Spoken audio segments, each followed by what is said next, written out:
Hello and thanks for watching this video. Continuing on with Into a Practice Management, and this is a different type of invoice. We're going to focus on the retainer. So when you first come into your admin and then general settings, you know, and you go to invoice templates, you won't see retainer on here. Basically, most people are using time materials. It's pretty straight. We will cover fixed fee with deposit, time materials, and maximum at another time.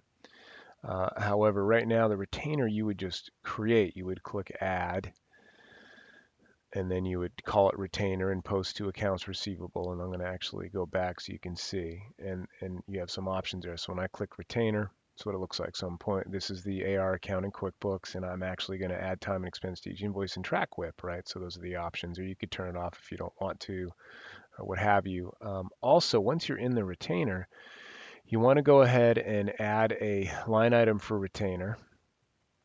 And this is what it looks like. I take retainers for tax prep, so I have it linked to the tax preparation item, which is in my labor code list, but you could do it to, consulting or reporting or whatever. It's current period, and that's the name of a retainer.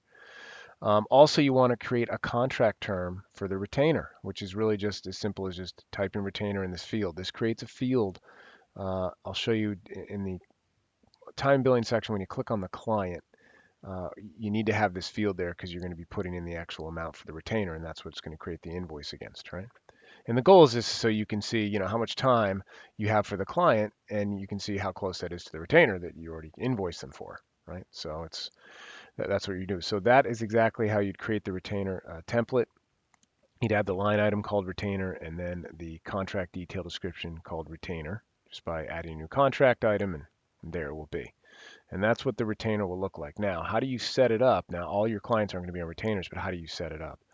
So what you would do is when you go into time and billing and create drafts, and you got to choose your date range. I'm going to do November.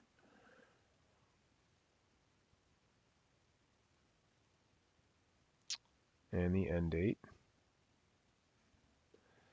So I have some information for Olivia. What you would do is click on the name and then go to here to change.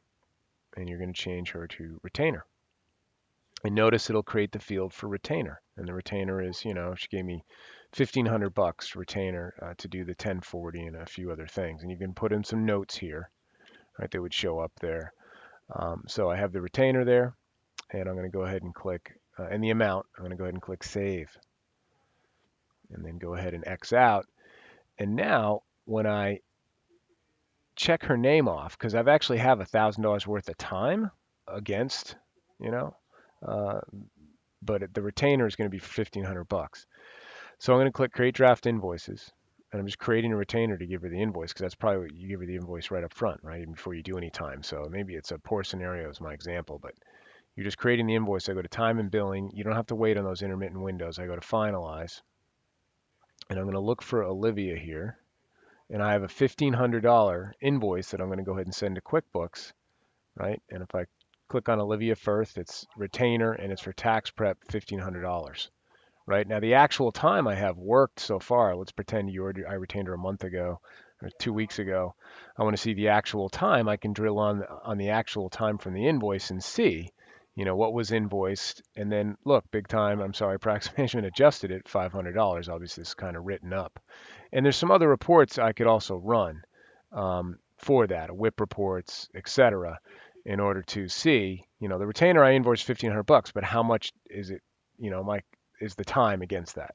So you could run reports for that. But that's essentially how you'd create a retainer invoice just to give to your client, and the setup under the admin, the general settings for the invoice template, the items to add, and then go ahead and assign her record to the retainer as opposed to time and material, because all clients will be default time and material invoice template.